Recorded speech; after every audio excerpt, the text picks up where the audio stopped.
Fugindo do marido, ela conseguiu emprego em uma casa rica. Ao ouvir uma conversa em um idioma estrangeiro, fingiu não entender. João amava a ordem impecável em tudo. Há tempos ele e a esposa haviam dividido as responsabilidades familiares por áreas de competência. Raramente ele se intrometia nas decisões dela sobre a gestão da casa, assim como ela não se metia nos assuntos do estábulo. Seus cavalos árabes eram seu amor, seu orgulho, sua alma e seu coração. João estava literalmente obcecado por eles. Agora, após uma conversa matinal com a esposa sobre a nova empregada doméstica ser uma preguiçosa inútil, João se apressava para ver seus cavalos. Não tinha nenhum desejo de se envolver em disputas domésticas femininas. Agora iria até Estrela e juntos se dirigiriam ao campo. Estava quase certo de que esta égua, com sua rara pelagem prateada quase inexistente entre os árabes de raça pura, tinha inteligência. Ela percebia seu dono de longe, começava a inflar as narinas e mover inquietas suas patas. Ambos amavam a liberdade, os espaços abertos e a velocidade. Além disso, Estrela, que pertencia à raça Quilandlavi, tinha a habilidade de beber o vento ao galope e de se alimentar do aroma da grama recém-cortada. Era única. A égua estava começando a entrar na maturidade, recentemente havia completado 10 anos. Que susto João levou quando descobriu pequenas manchas parecidas com grãos de cereal em seu orgulhoso lombo. O veterinário, chamado urgentemente, o tranquilizou de imediato: sua menina está amadurecendo, será uma mãe excelente. Além disso, pode continuar tendo descendentes uma e outra vez. Agora é o momento de aparecerem essas sardas de cavalo. Logo estarão distribuídas por todo o corpo, mas não se preocupe com isso. Ela ficará ainda mais interessante. João se aproximou do estábulo mais afastado, acariciou Estrela entre as orelhas, olhou em seus olhos inteligentes e sussurrou com ternura: já vou, já vou. Tenha paciência, minha boa menina. Eu também senti sua falta. Hoje cavalgaremos longe, até a estação de trem esticaremos os ossos e aqueceremos os músculos. Só mais alguns minutos e estaremos sozinhos. João recebeu as rédeas do tratador, subiu no lombo com agilidade e saiu em disparada. Só ficou para trás uma nuvem de poeira sob o golpear de seus fortes cascos. Momentos incomparáveis, um caminho estreito do estábulo em direção ao campo cheio de flores silvestres, fileiras ordenadas de grama cortada ao redor e um silêncio quase absoluto. Havia apenas 4 quilômetros até a estação de trem se fosse em linha reta, e não pela estrada de terra movimentada. O bairro mais próximo ficava a 1 quilômetro. Parecia que em meio a essa esplêndida natureza viviam completamente sozinhos. Sua casa de campo era peculiar, um pequeno pedaço de civilização em uma zona rural, sem um único toque de madeira na arquitetura. Uma espécie de mini palácio oriental em meio a paisagens rurais. Para completar a cena só faltavam pastores e pastoras. Na família de João e Sofia havia muitos parentes de diferentes nacionalidades. Assim, aos 50 anos eram felizes pais de 3 filhos e uma filha de aparências bastante exóticas. No entanto, havia algo em comum: com apenas um olhar ficava claro que toda a família pertencia a um dos povos orientais. João costumava brincar: ah, esposa, se ainda existisse nos passaportes a opção para indicar a nacionalidade, seria difícil para mim responder que sangue predomina em você, em mim e em nossos filhos. Os antepassados de ambos haviam se mudado de sua terra natal há muito tempo. Em seus clãs, seguiam-se com rigor algumas tradições e rituais escolhidos de maneira um tanto caótica, próprios de distintas nações. Eles mesmos consideravam primordial o fato de estarem juntos por amor, e não por escolha dos pais. Continuaram o legado de seus pais e avós, que se dedicavam à pecuária, e expandiram seus negócios, transformando-os em várias fazendas privadas que agora empregavam trabalhadores contratados. João e Sofia se conheceram em uma das universidades de economia agrícola. Embora não formassem pecuaristas nesse lugar, ensinavam com dedicação aos estudantes economia e direito. Desde crianças, ambos sabiam como criar gado. Agora a tarefa era aprender a gerir uma empresa, desde a alimentação e os pastos até a transformação da carne em produtos finais. João era um excelente especialista em seu campo. Se conheceram em uma conferência acadêmica, se tornaram amigos e começaram a namorar. A geração anterior não colocou obstáculos ao seu amor. Desde o início, tudo parecia fluir naturalmente para eles: um casamento harmonioso, o nascimento dos filhos e o abandono voluntário da carreira de Sofia em favor da criação das crianças. Quase sem perceber, chegaram juntos ao aniversário de prata de seu casamento e depois ao prestigioso status de 30 anos juntos. Enquanto algumas famílias poderiam escrever uma saga completa ao descrever sua vida, o caminho compartilhado de João e Sofia poderia ser resumido em alguns poucos verbos: fizeram, alcançaram, conseguiram. E adicionando apenas uma palavra a mais: felizes. Neste momento, João se apressava para o campo, inalando o aroma picante das ervas silvestres e pensando mais uma vez que não tinha direito de reclamar de seu destino. Em sua casa reinavam a tranquilidade e a harmonia. No final de agosto se aproximava um grande evento familiar: casariam sua única filha, Mariana. Após seu casamento, só ficaria um filho sem aliança no dedo, seu primogênito Carlos. A família sempre brincava com ele, um jovem de 27 anos, lembrando que até seus irmãos mais novos já haviam encontrado esposas e formado famílias, enquanto ele continuava procurando sua princesa. Mais um pouco e te casaremos com a primeira que bater à nossa porta, diziam entre risos. Teresa corria com todas as suas forças, tentando apagar seus rastros. Sabia que se seu marido a encontrasse, voltaria a espancá-la até deixá-la cheia de hematomas e sangue, desfigurando intencionalmente sua beleza natural. Filha de um mulato que trabalhava em uma empresa conjunta e de uma jovem branca, Teresa havia herdado de seu pai seu encanto de pele escura. Quando o contrato de seu pai terminou, o chamaram de volta à sua terra natal, Zimbábue. A mãe de Teresa foi com ele, deixando a filha aos cuidados de sua própria mãe. O resto da história era bastante comum. Teresa terminou seus estudos em um colégio de elite e entrou na universidade para estudar línguas estrangeiras, algo que sempre teve facilidade e naturalidade. No repertório linguístico de Teresa havia duas autênticas joias. Por um lado, o idioma Shona, característico da terra natal de seu pai, que aprendeu desde pequena ouvindo suas expressões. A outra raridade era o idioma Miao, trazido ao mundo civilizado da China, Tailândia, Laos e Vietnã. Teresa não podia explicar por que decidiu dominar completamente esses dois idiomas, mas sempre lembrava o que sua mãe lhe havia ensinado: Teresa, nunca sabemos que conhecimentos e habilidades poderão nos ser úteis na vida. Olhe para minha mãe, uma brilhante professora de inglês. Ela me ensinou desde que eu era criança e isso acabou marcando uma virada decisiva no meu destino. Conheci seu pai, podemos nos comunicar livremente e entendemos que éramos duas metades de um todo, embora tivéssemos nascido em continentes diferentes. Você é o fruto do nosso amor mútuo. Tudo tem sua razão de ser. A avó de Teresa também participou da formação de sua querida neta. Apresentou-a a especialistas nos idiomas Shona e Miao, e apoiou completamente seu desejo de dominar essa ciência da comunicação tão incomum. Esperou que sua neta se formasse e a ajudou a conseguir um posto na faculdade. Teresa não podia se mudar para a África do Sul com seus pais naquele momento, e mais tarde já não quis fazê-lo. Conheceu André. Ele era um estudante de pós-graduação em sua faculdade, mas não se parecia em nada com um nerd enfiado nos livros. Fisicamente era musculoso, um homem atlético que parecia mais um fanático por artes marciais orientais. Era forte e ágil como um predador em casa, um leopardo ou um tigre pronto para dar um salto decisivo. Teresa nunca teria imaginado que esse homem era propenso ao narcisismo, mas André se admirava em cada reflexo sempre que tinha oportunidade. Convidou a jovem de pele escura para um primeiro encontro sem rodeios. Sua aparência deslumbrante o enlouquecia. Não esperava que ela o rejeitasse. Teresa não quis ir ao seu apartamento depois do café e lhe disse com firmeza: não acho que seja o que deveríamos fazer esta noite. Nunca tive essa experiência e não escondo isso. André ficou surpreso com essa resposta. Até conhecer essa exótica jovem, nunca havia recebido um anão ante suas ocasionais ou habituais companheiras. O que ouviu só avivou seu desejo de conquistar Teresa a todo custo. Era competitivo e não gostava de perder. O jovem indagou na universidade sobre a família de Teresa. Nunca havia tido uma presa como essa em sua coleção. Suas tentativas reiteradas de se aproximar de Teresa não davam resultados.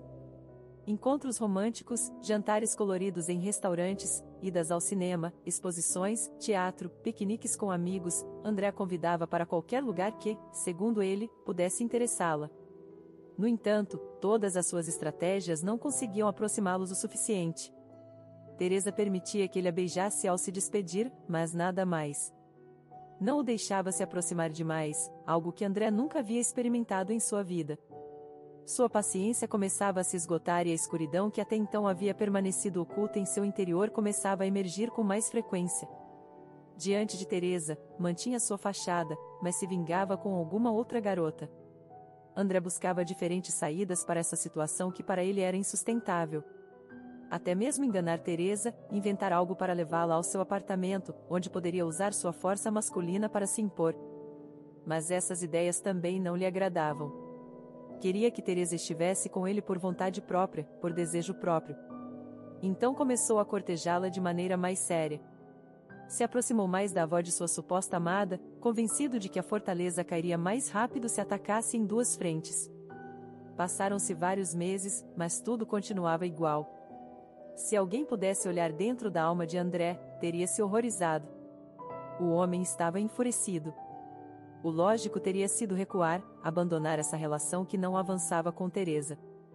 Mas parar já não era uma opção para ele.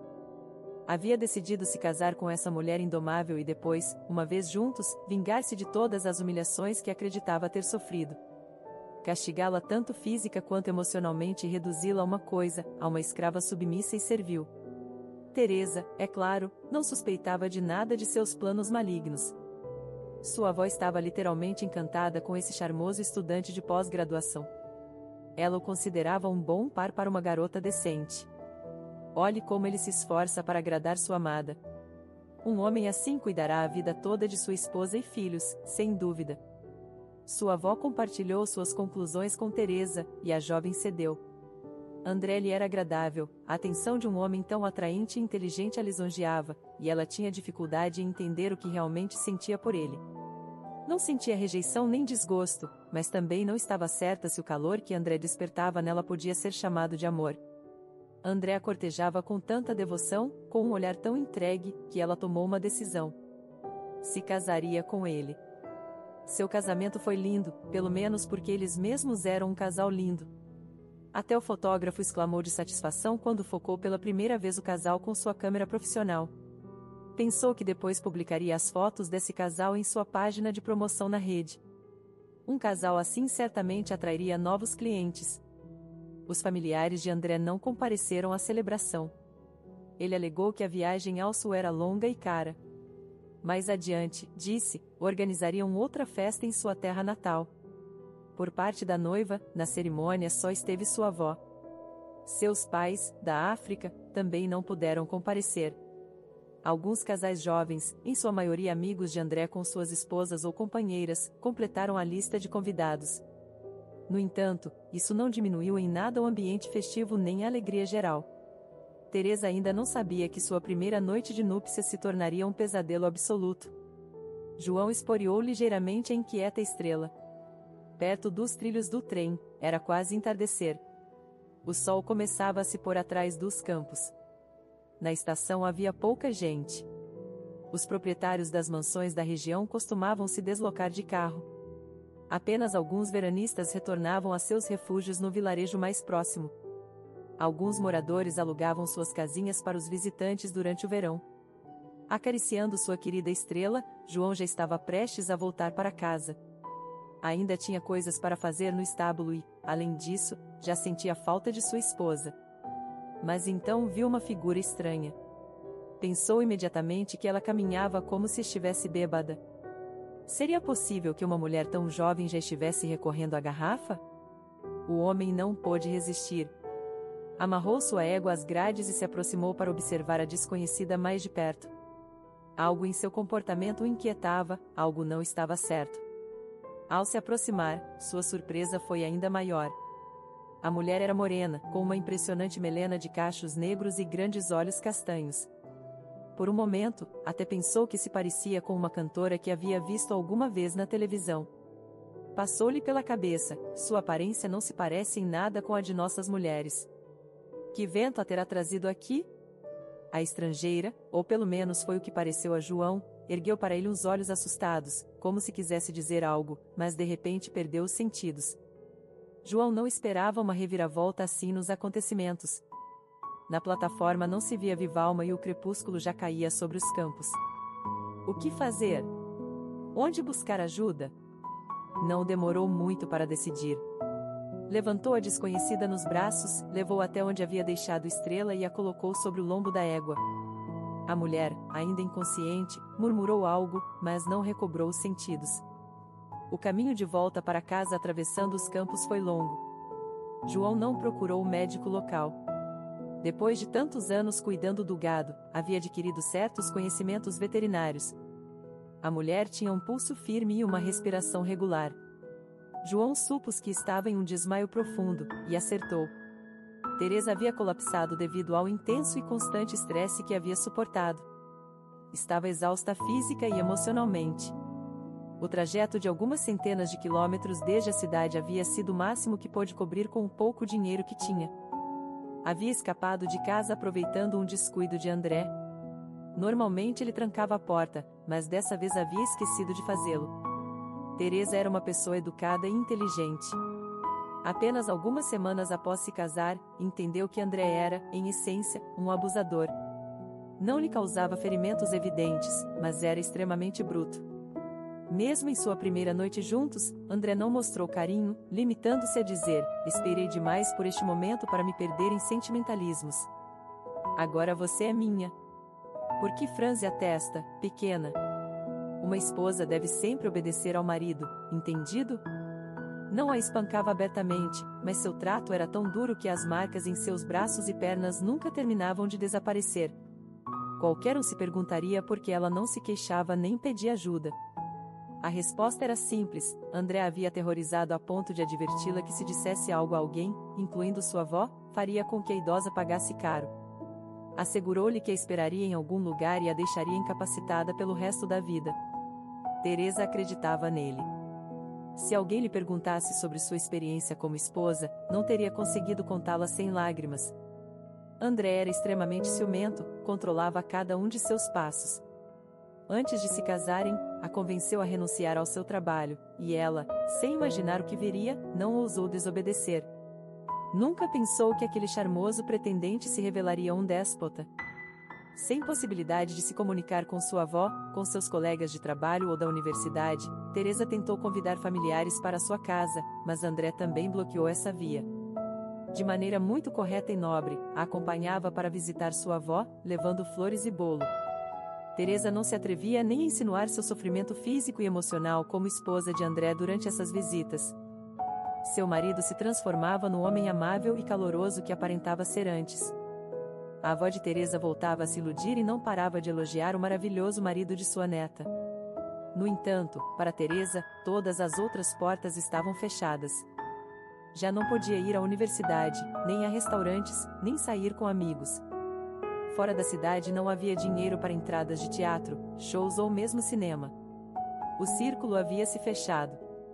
Toda sua interação com o mundo estava agora limitada a André. Ninguém acreditaria que não havia acesso à internet em seu apartamento e que o telefone celular de Teresa estava guardado sob chave em um armário. André se vingava do comportamento de Teresa antes do casamento e desfrutava fazendo isso. Enquanto isso, Teresa preparava pacientemente sua fuga, disposta a pagar até mesmo com sua vida. Naquela manhã, André estava distraído. Repreendeu Teresa porque as panquecas do café da manhã haviam queimado um pouco e reclamou de uma mancha em suas calças jeans que não havia sido totalmente lavada. No entanto, disse isso de forma desanimada, como se estivesse pensando em outra coisa. Antes, André sem dúvida teria repreendido sua esposa duramente, mas a jovem não era de forma alguma uma inútil. Cozinhava perfeitamente e cuidava da casa com esmero. Sua mãe e sua avó lhe haviam ensinado tudo, e Teresa tinha habilidade para as tarefas domésticas. Como poderia saber que seu esposo havia conseguido recentemente uma amante?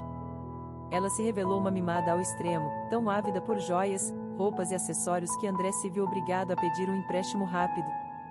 Mas isso não foi suficiente. A ambiciosa mulher gastou tudo num piscar de olhos e começou a chantageá-lo com deixá-lo. Além disso, tinha um caráter tão forte que nenhuma das tentativas de André de controlá-la surtiu efeito. Ela ria em sua cara e dizia: "Você se enganou comigo, querido. Eu mesma te colocarei numa jaula e te farei obedecer." Embora parecesse uma brincadeira, André sentia que não era como Teresa. Esta mulher jamais seria uma ovelha dócil. Há tempos teria terminado com ela se não fosse porque nunca havia se sentido tão bem com ninguém. Ontem, representantes da instituição financeira o abordaram em frente à sua casa. Lembraram-lhe que havia atrasado o último pagamento e informaram que agora estaria em uma situação mais delicada. Os juros do empréstimo aumentariam diariamente. André não parava de pensar em como sair dessa situação. Teresa, que já lhe parecia entediante, não lhe importava em absoluto. Já havia brincado com ela como um gato com um rato. Além disso, nem ela nem sua avó tinham recursos para lhe oferecer. Por que havia se casado com ela? Foi um erro. Quando Teresa notou que André, como era seu costume, não havia trancado a porta de entrada, não hesitou. Com uma pequena bolsa contendo o essencial, seus documentos e algumas coisas pessoais, saiu do edifício rezando em silêncio a todos os deuses: Senhor, por favor, faça com que eu possa sair daqui. Não terei outra oportunidade. Saiu do edifício como uma sombra. Não cruzou com nenhum vizinho conhecido, o que considerou um bom sinal. Primeiro pensou em se refugiar com sua avó, mas percebeu que seu marido a encontraria ali rapidamente. Não tinha amigas, já que André havia conseguido afastar todas quando ainda estavam namorando. Seus pais estavam muito longe e não fazia sentido preocupá-los antes do tempo. Que sorte que André não pensou em esconder seu passaporte, diplomas e outros documentos importantes. Mas ele era tão astuto que Teresa não podia relaxar nem por um segundo. Decidiu não contar a ninguém a verdade sobre sua situação e esconder sua aliança de casamento. Se alguma vez tivesse que mostrar seu passaporte, diria que não vivia com seu marido há muito tempo. Pensou, será melhor evitar mostrar o passaporte em qualquer lugar. André poderia me encontrar rapidamente se iniciasse uma busca ativa. O melhor seria encontrar um trabalho, mesmo que não seja na minha área, para cobrir meus rastros. O ideal seria me mudar para longe, para um lugar rural afastado. Teresa não sabia como seria sua vida a partir de agora, nem como poderia se divorciar desse homem que tanto odiava. Pensava que nunca mais poderia confiar em um homem. Lembrava-se das belas palavras de André e como a cortejava no início. Será que não se podia confiar em ninguém neste mundo? Mal se lembrava de como chegou à estação de trem. Havia vivido com tanto medo por tanto tempo que agora evitava qualquer homem que vagamente lembrasse André. Não tinha quase dinheiro. Seu cruel marido era especialista em dividir as tarefas do lar em masculinas e femininas, mas não assumia nenhuma responsabilidade com o dinheiro. A mantinha em uma dieta de fome, zombava dela dizendo que sem ele não passava de uma pobre mulher sem valor. Tudo que Teresa conseguiu economizar nesses meses foi o troco que André jogava com desdém em seus bolsos. Encontrou seus documentos no apartamento, mas o cartão bancário no qual sua avó e seus pais haviam depositado dinheiro para o casamento havia desaparecido. Não podia saber que esse presente da família já havia sido gasto por André em presentes para sua amante. Na bilheteria, descobriu que só tinha o suficiente para uma passagem de trem local. O nome do vilarejo que apareceu na tela não lhe era familiar, mas não tinha escolha. Depois de comprar a passagem, Teresa sentia uma fome terrível, mas só lhe restavam R$ 2 no bolso. Havia algo em seus olhos que mais tarde, no trem, fez com que um senhor idoso, suspirando profundamente, lhe oferecesse uma grande maçã vermelha. Coma, filha. Você não está com uma cara boa. Como se sente? Não estará grávida, não é? Teresa se afastou um pouco de seu compassivo vizinho. Só a ideia de estar grávida a horrorizava. Amava crianças, mas definitivamente não queria ter um filho de um monstro. Por isso havia sido tão meticulosa e cuidadosa para prevenir, e agora estava absolutamente tranquila a esse respeito. Para evitar que o idoso fizesse mais perguntas ou suspeitas, respondeu com uma brincadeira: hoje no trabalho me esgotei muito. Nem tive tempo para almoçar. Os chefes não me deixaram respirar. Obrigada pela maçã, está deliciosa. Satisfeito com sua resposta, o idoso logo adormeceu, apoiando no pescoço um travesseiro inflável. Teresa, por sua vez, se repreendeu mentalmente. Devia ser mais cuidadosa e não chamar a atenção. Não importava o que encontrasse nesse vilarejo desconhecido. O que a esperava ali? Poderia encontrar trabalho e um lugar para ficar? Ainda assim, aquele idoso com a maçã que havia notado sua fome era mais uma prova de que o mundo não estava desprovido de gente boa. Certamente também haveria um lugar ao sol para ela. João estava em uma encruzilhada. Levar a desconhecida para sua casa ou deixá-la por enquanto em uma pequena cabana para o pessoal junto ao estábulo? Nem sequer podia chamar isso de um encontro. E embora ele e sua esposa fossem pessoas muito hospitaleiras, esta situação era diferente.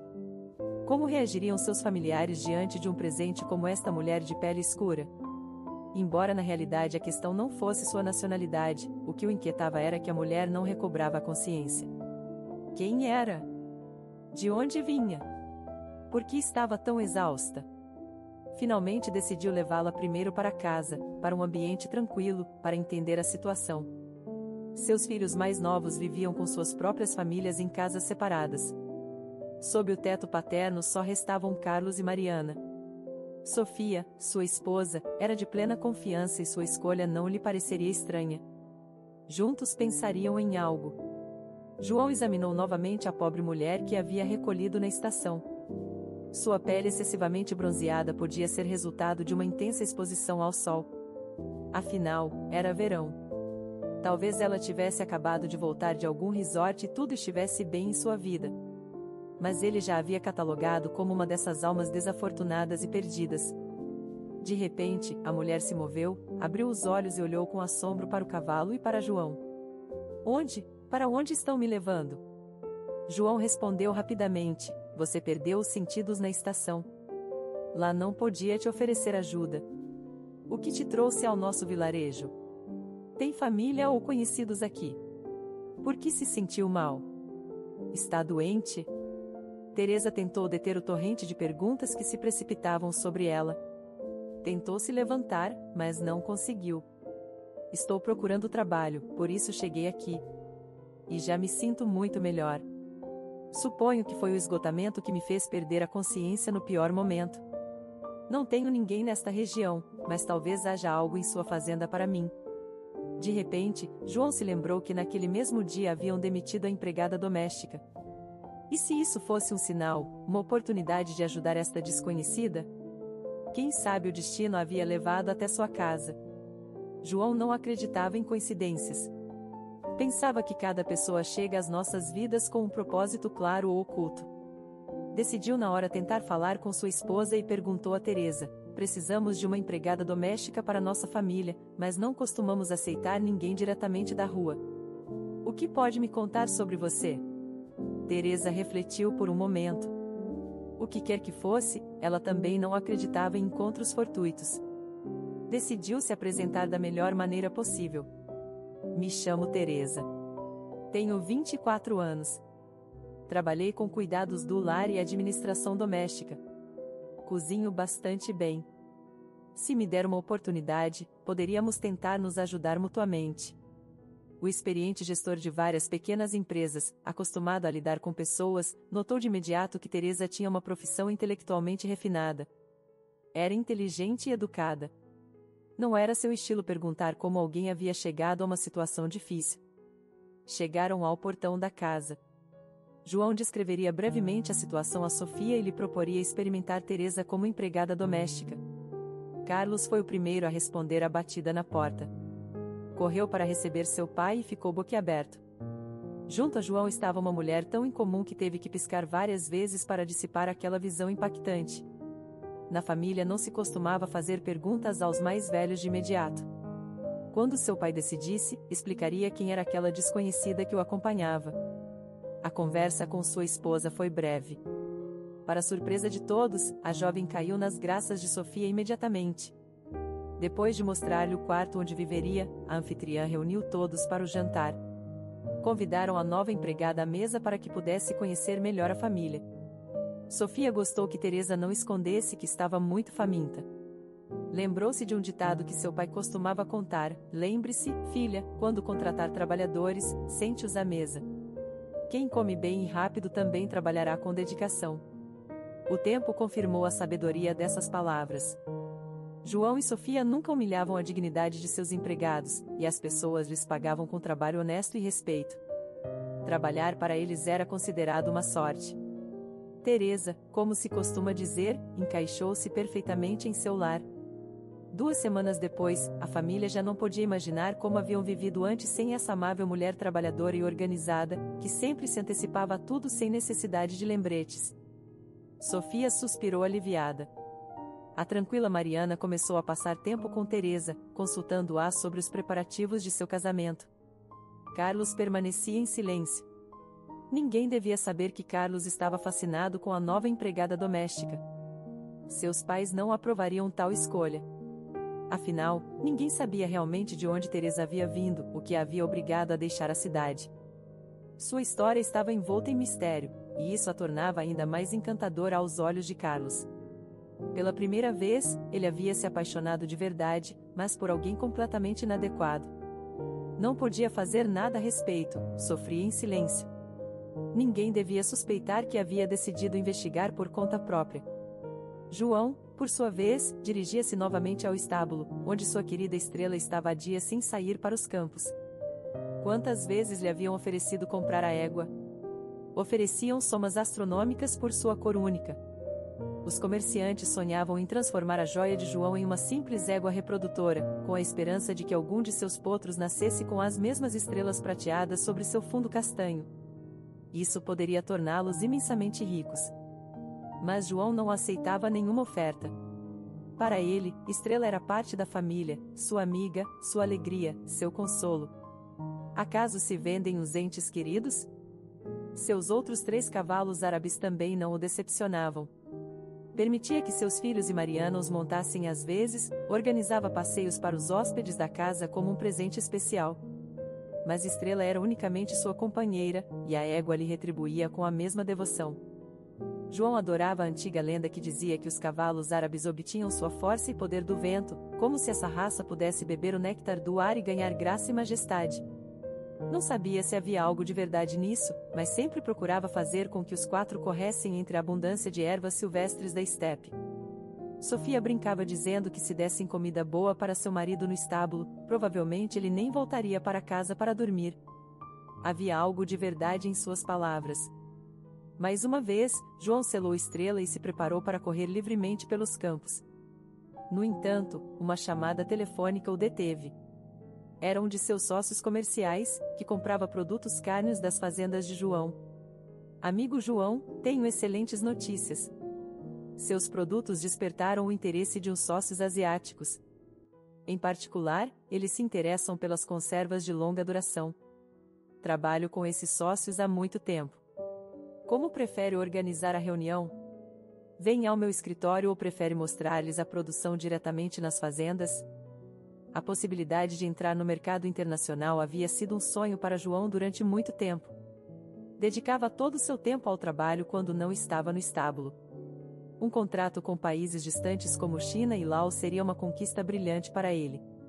Após pensar um pouco, decidiu convidar os sócios asiáticos não só para suas instalações, mas também para sua casa. Enquanto isso, Teresa estava polindo os espelhos no salão principal.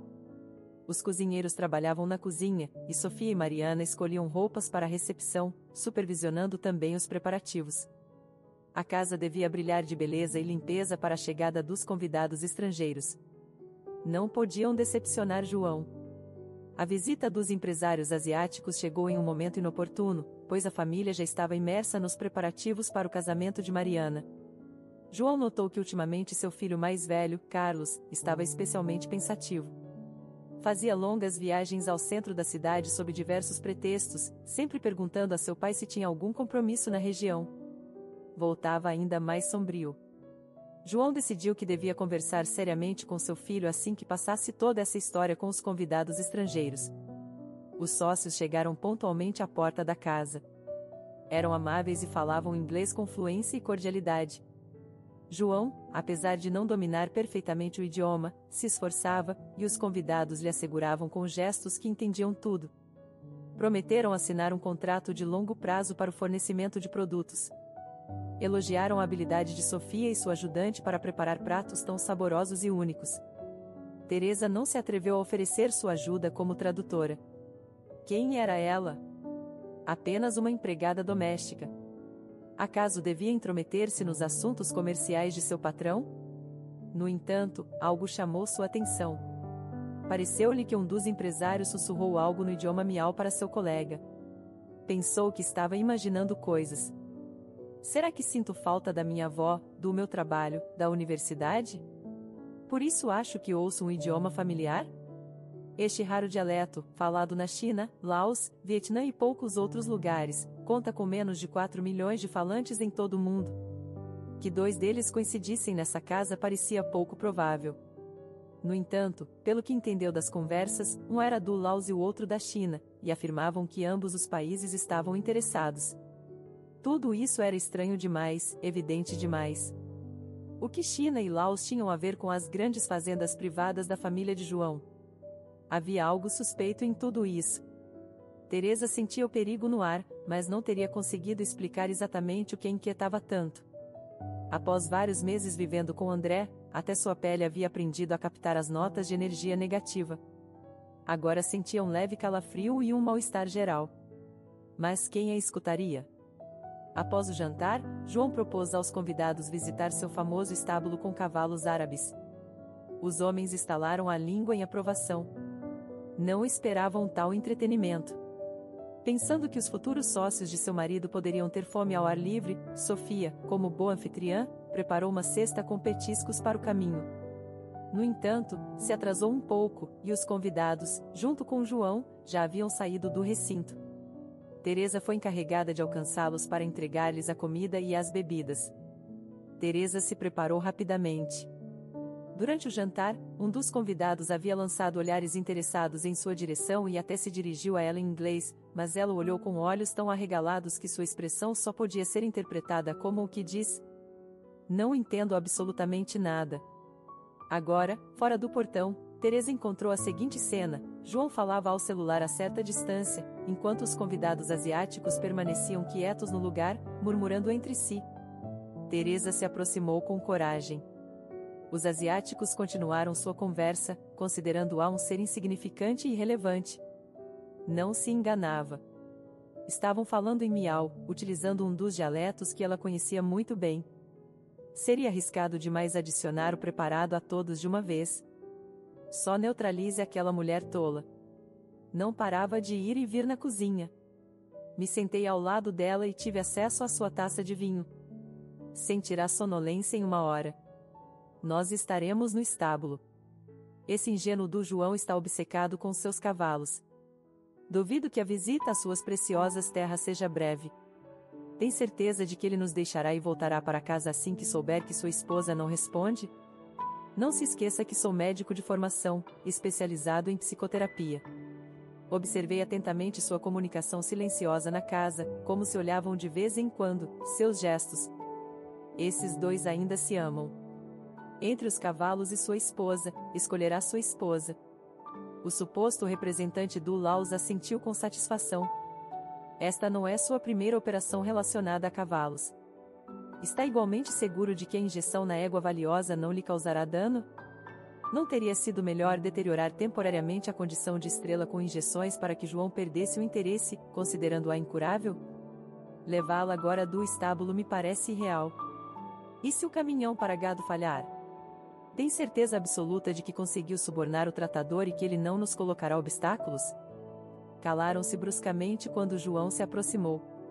Enquanto isso, Teresa estava em estado de choque. Um medo intenso paralisou suas mãos e pés, como se tivesse visto uma serpente venenosa por perto. Agora atacaria seus entes queridos. Com um esforço de vontade incrível, a jovem mulher se armou de coragem. Não permitiria que se cometesse esse crime. Salvaria a família que havia chegado a sentir como sua. Entregando apressadamente a cesta com petiscos e vinho a João, Teresa se despediu dos convidados estrangeiros e correu em direção à casa.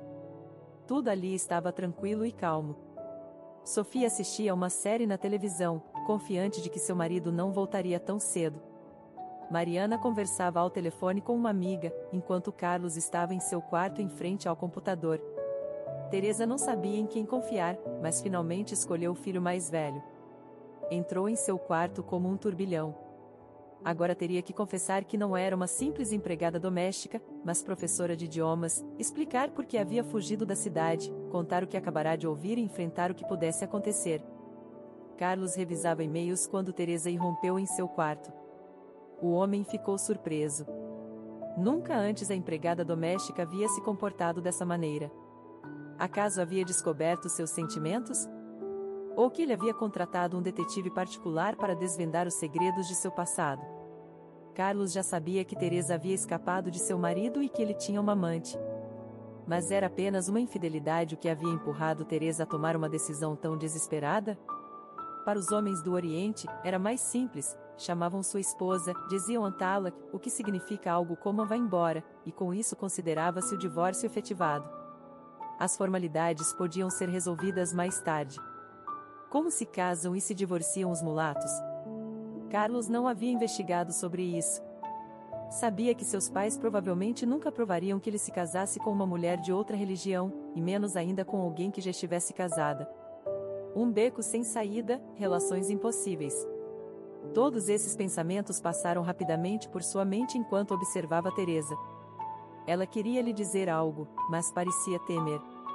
Então decidiu ajudá-la. Teresa, o que aconteceu? Por que está tão alterada? Havia em sua voz algo tranquilizador, algo que prometia apoio, e Teresa não pôde mais se conter. Carlos, não podemos perder nem um minuto. Chame imediatamente uma ambulância.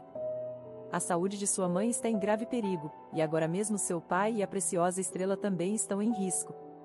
Por alguma razão, ele acreditou nela imediatamente. Pediu que descrevesse o problema com o maior detalhe possível enquanto chamava uma ambulância para sua mãe. Correram juntos para a sala onde Sofia cochilava em frente à televisão, sem entender por que suas pálpebras pesavam tanto. Teresa arrastou rapidamente para o banheiro, pegou uma chaleira com água e começou a obrigá-la a beber tanto líquido quanto possível para lavar seu estômago. Sofia estava muito fraca e resistia. A água escorria por seu queixo enquanto tentava se desconectar por completo. Carlos chamou Mariana para ajudar, explicando apressadamente, sem entrar em detalhes, que sua mãe havia sido envenenada. Também chamou o cozinheiro e pediu que corresse ao estábulo para avisar João. O telefone de seu pai não respondia, e Carlos temia que os convidados asiáticos tivessem levado a cabo um plano mais perigoso do que imaginavam. Por precaução, também chamou a polícia. Teresa estava aterrorizada. Assim terminava sua vida tranquila nesta aconchegante mansão oriental. Agora teria que mostrar seu passaporte às autoridades. Se estivesse sendo procurada, logo apareceria André. Estava convencida de que seu marido despótico se vingaria de sua ousada fuga com mais fúria do que nunca. Mas no final, tudo isso já não importava. Devia retribuir o bem com o bem, e, embora sua própria vida voltasse a desmoronar depois disso, estava disposta a enfrentá-lo. A polícia e a ambulância chegaram a tempo. Conseguiram salvar Sofia, apesar de a dose do sonífero ter sido extrema. Se não fosse por Teresa, o desfecho teria sido trágico. No estábulo, após a saída de Teresa, os acontecimentos tomaram um rumo completamente diferente do planejado pelos malfeitores. O tratador não pôde trair João. Nem mesmo o generoso suborno convenceu. Raciocinou com sensatez, os criminosos iriam embora, mas ele teria que continuar vivendo com a dor de João. Além disso, realmente amava os cavalos e não podia ser tão cruel com Estrela. Quando João levou os convidados para o passeio, seu funcionário conseguiu sussurrar-lhe o que estava acontecendo. E até então não havia chegado nenhuma ligação de casa informando que sua família estava mal. Para quando a polícia chegou, João e seu tratador já haviam conseguido amarrar os magrelos oportunistas que queriam enriquecer à custa da dor alheia. Agora, ambos os falantes do idioma miau, que se revelou uma pura coincidência, teriam que responder por seus atos com todo o peso da lei local. Sofia não passou muito tempo no hospital. Os médicos conseguiram estabilizá-la rapidamente. Asseguraram-lhe que não haveria sequelas da forte intoxicação, para grande alívio de João e do resto da família. A polícia só mencionou o passaporte de Teresa de maneira superficial quando tomaram seu depoimento como testemunha. Agora ela teria que se apresentar no tribunal, o que significava retornar à cidade. Esperava ansiosa esse momento. Já não fazia sentido ocultar de sua avó a dura verdade sobre seu casamento. Havia chegado a hora de explicar tudo. Durante todo esse tempo, Teresa só havia enviado uma mensagem do telefone do cozinheiro para avisar a idosa que estava bem e que não a procurasse, que tudo se esclareceria mais tarde. Os asiáticos ficaram chocados ao descobrir que, no meio do nada, uma simples empregada doméstica entendia um dos dialetos mais complexos do idioma miau. Teresa não havia antecipado de forma alguma qual seria a reação de André ante seu desaparecimento. Ele não se incomodou nem se entristeceu. Ficou aliviado, pensando que sua esposa, que já lhe parecia entediante, teria ido para a casa de sua avó para curar suas feridas, e ele teria as mãos livres. Já havia decidido se divorciar. Apenas prometeu a si mesmo que desta vez castigaria sua esposa com especial crueldade antes de deixá-la. Daria a ela uma lição para toda a vida sobre o que significa desobedecer. Mas agora não tinha tempo para isso. A dívida do empréstimo rápido, com os juros acumulados, já havia dobrado e ainda não tinha atingido seu limite. Visitou o escritório da empresa e implorou por uma prorrogação de 2 semanas. Encontrou as joias de ouro de Teresa, presentes de seus pais e sua avó para o casamento. Em sua pressa, ela não as havia levado consigo. No entanto, o dinheiro obtido pela venda delas foi uma gota no oceano. Apesar de tudo, estava cada vez mais apegado à sua amante gananciosa. Separar-se dessa mulher materialista estava fora de seu alcance. Após os eventos na casa de João, Teresa decidiu contar toda a verdade sobre sua vida. A família ficou profundamente chocada com a crueldade a que sua empregada havia sido submetida. João, surpreso consigo mesmo, abriu uma exceção aos seus princípios. Quem diria, começou a ensinar Teresa a montar a cavalo. Mas isso não foi o mais inesperado. Estava tão grato a ela por salvar sua esposa que permitiu que se aproximasse de Estrela. Foi a própria égua que o impulsionou a tomar essa decisão. Um dia, quando Teresa levou o almoço de João ao estábulo, sua preciosa égua começou a mostrar inquietação, como se quisesse dizer algo.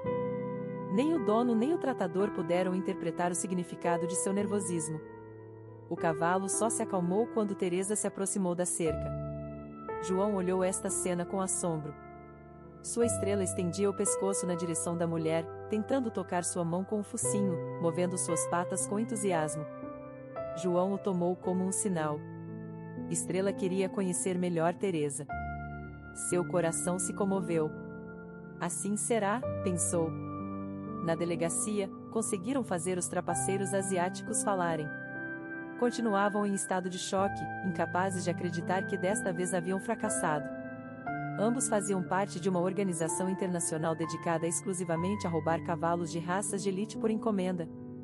Estrela, a égua de João, havia obcecado durante muito tempo um dos clientes habituais desta gangue de ladrões, que estava disposto a pagar uma soma exorbitante por ela. Qualquer um familiarizado com o mundo equestre entenderia o valor de uma égua com uma pelagem tão rara e única. Às audiências do tribunal na cidade compareceram os 4, João, Sofia, Carlos e Teresa. Aos criminosos foram impostas sentenças bastante severas. Da cela, ambos observavam Teresa com um ódio inconfundível, especialmente quando ela testemunhou. Ao notar o medo em seus olhos, Carlos, pela primeira vez, tomou abertamente sua mão. Não tema, estou aqui com você. De repente, Teresa se sentiu muito mais tranquila, até reconfortada. Aquele jovem lhe agradava, tão diferente de André. Mesmo nos melhores momentos de seu cortejo, seu marido sempre se admirava a si mesmo. Carlos, por outro lado, encontrava algo bom em tudo ao seu redor e transformava os pequenos momentos em eventos agradáveis. Agora, após o julgamento, ele propôs a seus pais que retornassem para casa enquanto ele acompanharia Teresa para visitar sua avó. A felicidade de Teresa não tinha limites. Jamais teria sonhado com algo assim. Esse gesto era para ela mais valioso que qualquer diamante. Na faculdade da universidade, todos receberam Teresa como uma das suas, perguntando-lhe onde havia estado e apressando-se em abraçá-la ou ao menos apertar sua mão. Nunca teria imaginado que se sentiria tão feliz por ter a oportunidade de rever seus colegas. Para sua avó, contou rapidamente suas aflições. Lá embaixo, no carro, Carlos a esperava. Não queria fazê-la perder tempo. A idosa deixou sua neta perplexa ao dizer-lhe que André não havia aparecido por lá nem a procurado. O que aconteceu entre vocês? Você fala em divórcio, mas ele parece não se importar que sua esposa tenha desaparecido. Teresa não lhe falou sobre os horrores de sua vida conjugal. Os hematomas e arranhões já haviam sarado, e sua alma começava a descongelar. A amarga experiência do casamento lhe havia ensinado uma lição para toda a vida: ser e parecer são coisas completamente distintas. A casa de João e Sofia, de algum modo, já era também seu lar. Logo seria o casamento de Mariana. E depois, quem sabe? talvez Carlos encontrasse uma noiva. Ao pensar nisso, algo a incomodou no coração, mas atribuiu essa sensação a uma boa inveja. Que sorte terá quem o conquistar, um homem tão maravilhoso, pensou. E embora na casa de seus pais prevaleçam as normas orientais, se você ama, se torna apoio e refúgio para seu esposo. Eu poderia aceitar outra religião e outras tradições. O casamento de Mariana foi encantador. Antes do banquete, Teresa participou pela primeira vez de uma espécie de despedida de solteira. A noiva chamou este ritual de a Noite de Rena. A empregada doméstica, que agora vivia na casa quase como um membro da família, explicou que era uma tradição ancestral. Como riram Teresa e as amigas de Mariana enquanto desenhavam nas mãos da noiva os chamados amendia ou desenhos de rena. Entre os intrincados desenhos, entrelaçavam as iniciais do noivo. O detalhe era que na primeira noite de núpcias, o futuro marido de Mariana deveria encontrar as letras escondidas. Depois deste ritual, Teresa pensou com tristeza: meu próprio casamento foi completamente diferente. Não houve alegria nem leveza. Que minha amiga Mariana nunca conheça tais desgraças. Que seja feliz. No famoso Anica, outro antigo ritual, Teresa, como pessoa de outra fé religiosa, não pôde participar.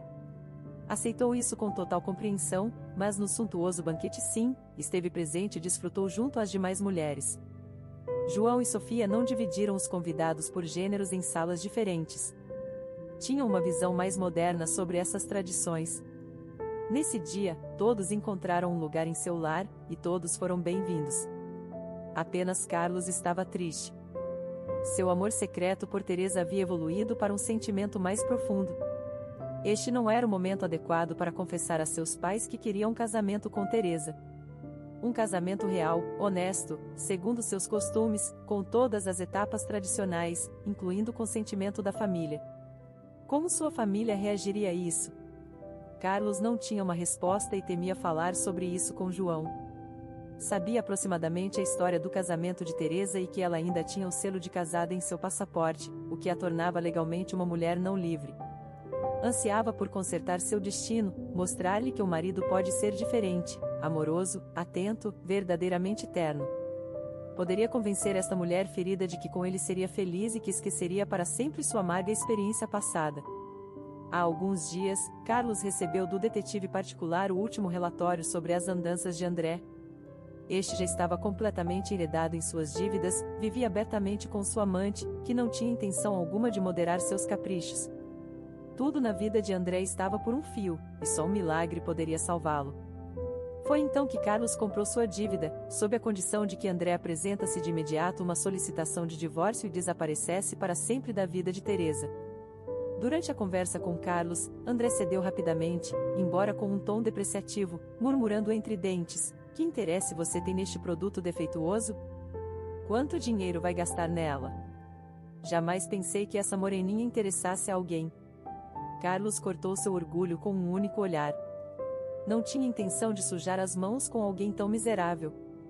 Por enquanto, manteve sua ação em segredo. Havia utilizado suas próprias economias, sem pedir ajuda a seus pais. Também tinha em sua conta dinheiro suficiente para uma celebração de casamento, contanto que tudo saísse bem, algo de que Carlos ainda não estava totalmente seguro. Quando terminassem os dias importantes para Mariana, falaria com seus pais e com Teresa. Em um mês completaria 28 anos. Era um homem adulto e autossuficiente. Acaso em sua família nunca se haviam quebrado as regras? Se ainda não, ele seria o primeiro. Não precisava de mais ninguém. Já havia tomado a decisão definitiva: sua esposa seria Teresa, a empregada doméstica. Ele nem imaginava as paixões que ardiam na mente do filho mais velho da casa. Ela mesma tinha um único desejo queimando por dentro: escapar da agitação do casamento e pedir a João que lhe permitisse montar Estrela. Quando cavalgava a toda velocidade nessa mágica égua, sempre se lembrava da lenda dos cavalos árabes que se alimentavam do vento das estepes. Como lhe fazia falta agora uma dose dessa embriagadora adrenalina. Para sua surpresa, João lhe permitiu montar Estrela sem problemas, mas com uma condição: Carlos a acompanharia. Não era apropriado que uma mulher estivesse sozinha nas estepes ao entardecer. Chamou seu filho e lhe atribuiu a tarefa: ir a cavalo com Teresa. Devemos muito a esta mulher, e quero cumprir seu pequeno desejo. Seja seu protetor e guardião. João sorriu e acrescentou: seria o maior covarde se não se declarasse a mulher que ama enquanto lhe dou esta oportunidade. Carlos enrubesceu de repente e depois empalideceu. Pai, como soube? Fiz todo o possível para ocultar meus sentimentos. João deu-lhe umas palmadinhas no ombro com carinho paternal. Sua mãe e eu sabemos há muito tempo. Vimos que você escolheu, e não vamos impedi-lo. Aprovamos completamente sua decisão. Estamos seguros de que suas intenções são sérias. Às vezes se podem quebrar as tradições da família e do povo. Uma mulher digna tem direito a ser feliz, e Teresa é uma dessas raras pessoas. Apresse-se, filho, ela já cruzou o portão. Agora tudo está em suas mãos. Carlos não sabia que um homem adulto e autossuficiente poderia de repente se sentir como uma criança pequena, como aquela a quem seus pais acabavam de perdoar, anulando um castigo por alguma travessura e, além disso, entregando-lhe um presente, uma surpresa, a felicidade pessoal na palma da mão. Nesse instante, esqueceu que já era um homem feito. Saiu correndo atrás de Teresa, quase saltando de alegria. Enquanto fazia, mentalmente prometia a todos que dentro de um ano, nessa mesma casa, estariam celebrando outro casamento. Porque dizem que a felicidade ama o silêncio? Carlos estava disposto a gritar sua notícia aos quatro ventos na estepe, mas primeiro tinha que contar tudo a Teresa. João acariciou Estrela com calma e lhe prometeu com ternura: não se preocupe, minha querida, logo estará livre de sua carga. Voltaremos a voar juntas pela estepe, perseguindo o vento. Por ora, está pesada demais, não vamos nos arriscar, minha menina. O homem olhou seu relógio e pensou com resignação que novamente sua esposa lhe passaria uma boa bronca. As responsabilidades em casa haviam aumentado. Ambos estavam envelhecendo, e ela já nem sempre podia dar conta de tudo. Encontrar outra empregada doméstica como Teresa seria impossível. Sua esposa continuava se queixando de que não deveriam ter separado seus filhos em casas diferentes. Via-os pouco, sentia falta deles. Além disso, Mariana, que estava esperando seu segundo filho, nem sempre podia visitar seu lar. Seu único consolo era que Carlos e Teresa continuavam vivendo sob seu teto. Após o nascimento de seus gêmeos no ano passado, Carlos e Teresa anunciaram que por ora fariam uma pausa de 1 ano ou 1 ano e meio antes de ter mais filhos. Os netos eram robustos, morenos de cabelo encaracolado e tão travessos que os adultos não conseguiam acompanhá-los. Recentemente, os pais de Teresa haviam vindo visitar, conseguindo sair de seu Zimbábue após muitos anos. Teresa não lhes contou que seu caminho para a felicidade familiar havia sido complicado e cheio de obstáculos. Não queria preocupar seus pais já idosos. Falou brevemente com seu pai no idioma Shona e, sorrindo de maneira enigmática, disse à sua mãe que ela tinha razão: nesta vida, nada acontece por acaso. Outro idioma raro, o Miau, lhe havia aberto o caminho para a felicidade. Quando João retornou do estábulo, encontrou Sofia de excelente humor. Ela se aproximou imediatamente e lhe sussurrou: Carlos e Teresa estão esperando outro bebê. Sofia desejava com todo o seu coração que desta vez nascesse uma neta que se parecesse com todos ao mesmo tempo, porque no final, não importa o sangue de quem se ama com todo o coração. O importante é a alma que tem. Isso não precisa de explicação para ninguém. João, por sua vez, pensou que logo Estrela também traria uma cria ao estábulo. Talvez o potrinho não herdasse a pelagem prateada misturada com o alazão, mas enquanto pudesse correr pela estepe e beber do vento da liberdade e da felicidade, seria suficiente. Essa possibilidade é vital para todo ser neste mundo. Fim da história.